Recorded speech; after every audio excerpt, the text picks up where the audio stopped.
জেলা সভাপতির মধ্যে 20 জনকে টাটা বাই বাই বলার একটা প্রবল সম্ভাবনা, দুজনের নাম ইতিমধ্যে ফাইনাল হয়ে গিয়েছে।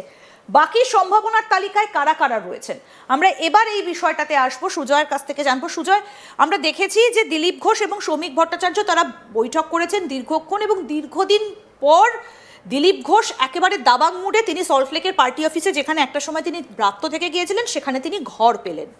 তাহলে এবার যে কমিটিটা গঠন করা হচ্ছে সেই কমিটির মাথায় কারা থাকছেন, কারা বাদ পড়তে চলেছেন? দেখো, আমরা যেটা দেখলাম যে দুজন সাংগঠনিক জেলা সভাপতিকে ইতিমধ্যেই সরিয়ে দেওয়া হলো। খুব গুরুত্বপূর্ণ জেলা বীরভূম জেলা, আমরা জানি অনুব্রত মণ্ডলের দুর্গ বলা হয়, কিন্তু সেখানেও যে বিজেপির যে সাংগঠনিক জেলা সভাপতি ছিল, মানে কেন্দ্রীয় স্বরাষ্ট্রমন্ত্রী বৈঠক করে চলে যাবার পরেই একেবারে তৎপরতা শুরু হলো, এবং বিষ্ণুপুর এবং বিজেপি যে 43টি সাংগঠনিক জেলা আছে, বিষ্ণুপুর এবং বীরভূম দুজন সাংগঠনিক জেলা সভাপতিকে সরানো হয়েছে।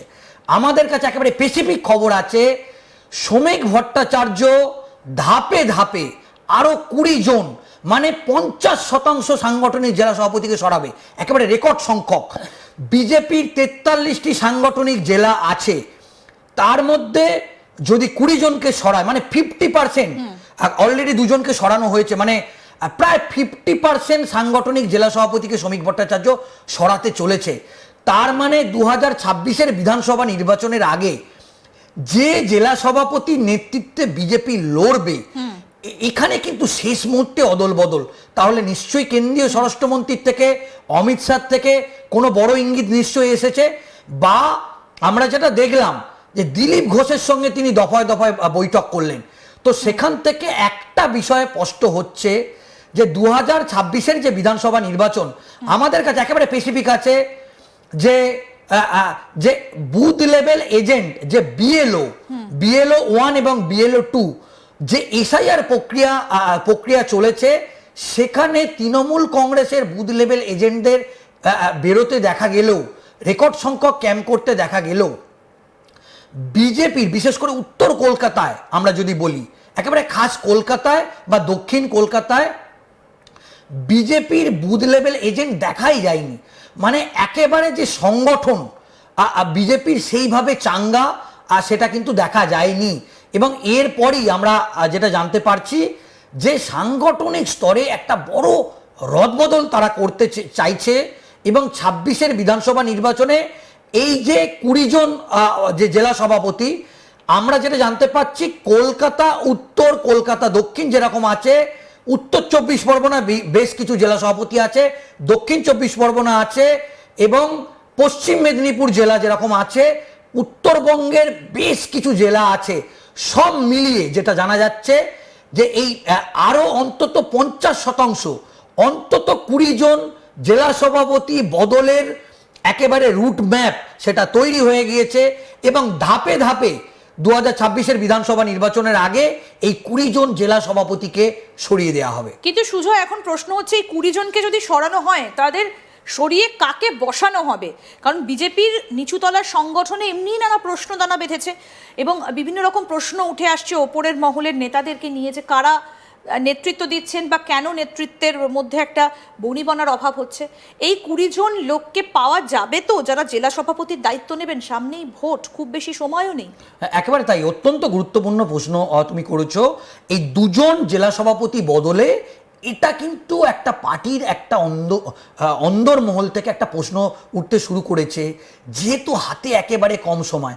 কিন্তু বিজেপির কেন্দ্রীয় নেতৃত্ব যেটা একেবারে স্পেসিফিক বক্তব্য, যে অমিত শাহের দূত ভূপেন্দ্র যাদব এবং বিপ্লব কুমার দেব এবং সুনীল বানসাল, বিশেষ করে মেনলি সংগঠনটা দেখছে সুনীল বানসাল, তারা প্রত্যেকটা জোন এবং জেলা একেবারে চষে বেরিয়ে তারা কিন্তু সাংগঠনিক যে বিষয়গুলো খতিয়ে দেখেছে।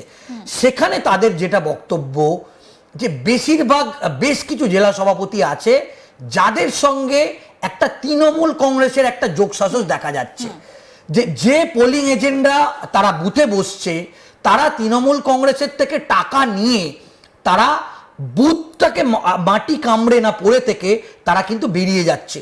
অনেক জায়গায় তৃণমূল কংগ্রেসের সঙ্গে অ্যাডজাস্টমেন্ট করে ফেলা হচ্ছে, সেগুলো কিন্তু তারা কেন্দ্রীয় নেতৃত্ব আইডেন্টিফাই করেছে।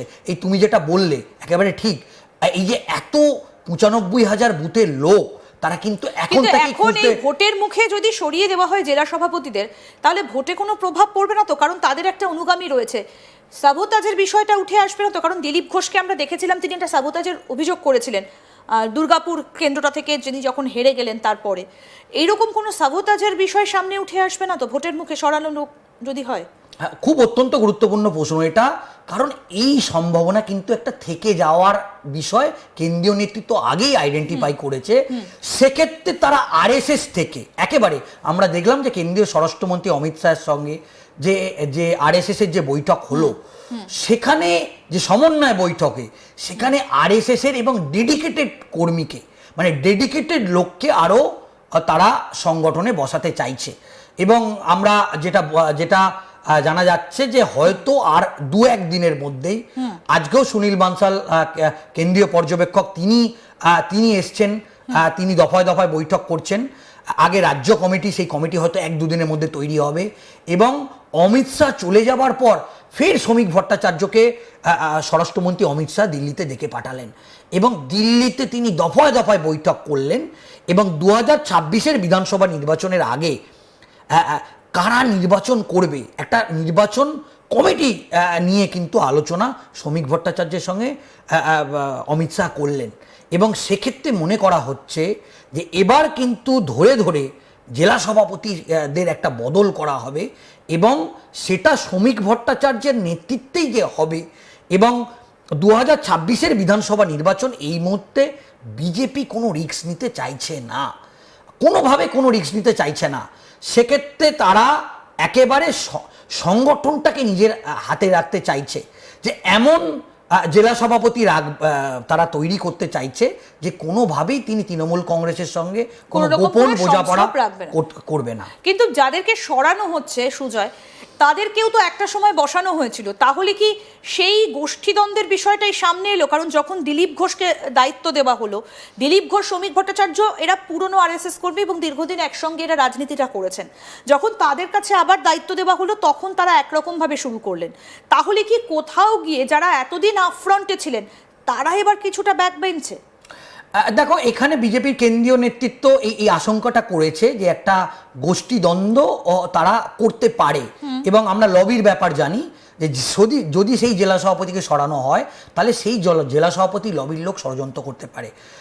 বিজেপির কেন্দ্রীয় নেতৃত্ব ইতিমধ্যেই এই পুরো বিষয়গুলো খুঁটিয়ে তারা দেখেছে, কিন্তু তাদের একেবারে স্পেসিফিক বক্তব্য যে এই যাদেরকে সরানো হচ্ছে তাদের একটা বড় অংশকে তাদের 2026-এর বিধানসভা নির্বাচনে দল তাদেরকে টিকিট দেওয়ার কথা ভাবছে।